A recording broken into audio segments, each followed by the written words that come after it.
बाप रे, भूत भूत ऐसे जोर से चिल्लाने लगता है। तुम्हें मुझसे अब कोई नहीं बचा सकेगा। और ऐसे वो भूत उसे गांव की सरहदों पे स्थापित उसके घर ले आती। कौन हो तुम?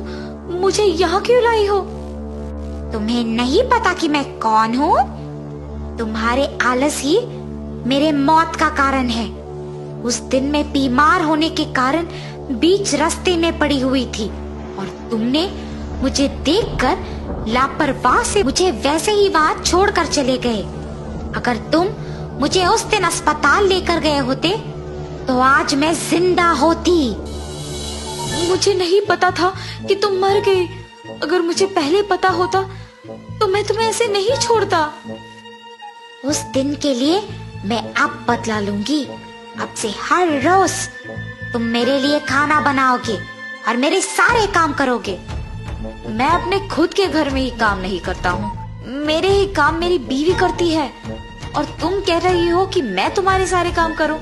मैं नहीं करूँगा। उसकी बातें सुनकर भूत को बहुत गुस्सा आता और वो उसका गला जोर से पकड़ लेती है। अगर तुमने मेरे काम सारे ढंग से नहीं किया और मेरे लिए खाना नहीं बनाया तो तुम मेरे खाना बन जाओगे। मुझे छोड़ दो, कृपया मुझे कुछ मत करो। मैं तुम्हारा कहाँ मानूंगा। और ऐसे कहने पर वो उसे छोड़ देती है। वीरेंद्र डर के मारे उस भूत के सारे काम करता है। वीरेंद्र के माँ बाप और पत्नी सब्जी बेचकर जब घर लौटते हैं तो वीरेंद्र को वहां ना देख परेशान हो जाते हैं। वीरेंद्र, वीरेंद्र, हर रोज तो इस समय में यही सोते रहता है। आज न जाने कहाँ गया।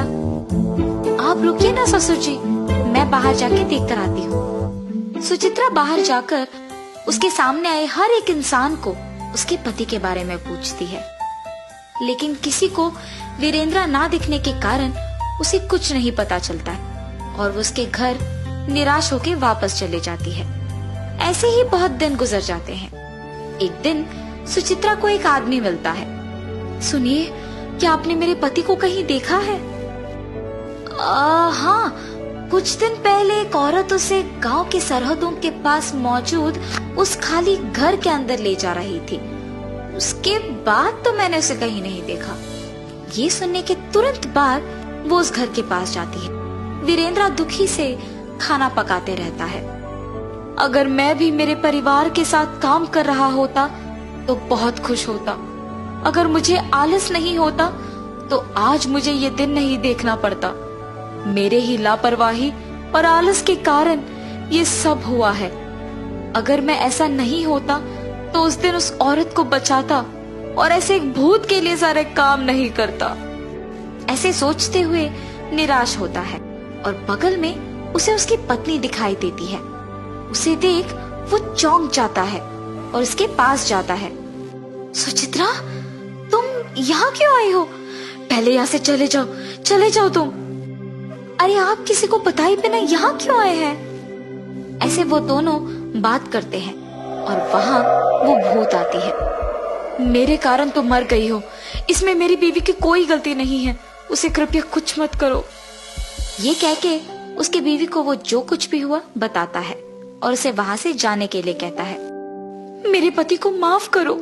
अगर उनकी गलती है तो वो मेरी भी गलती है, इसीलिए उन्हें छोड़ दो और मुझे मार दो। ऐसे वो उस भूत से विनती करती है। तुम दोनों को ऐसे दुखी होने की कोई जरूरत नहीं है। तुम्हारे पति को मारने से मेरे प्राण तो वापस नहीं आएंगे, इसीलिए मैं किसी को कुछ नहीं करूंगी। ये कह के उन दोनों को दुखी देख वीरेंद्र को माफ करके वहाँ से वो भूत गायब हो जाती है और तब पति पत्नी दोनों खुशी से उनके घर वापस लौटते हैं।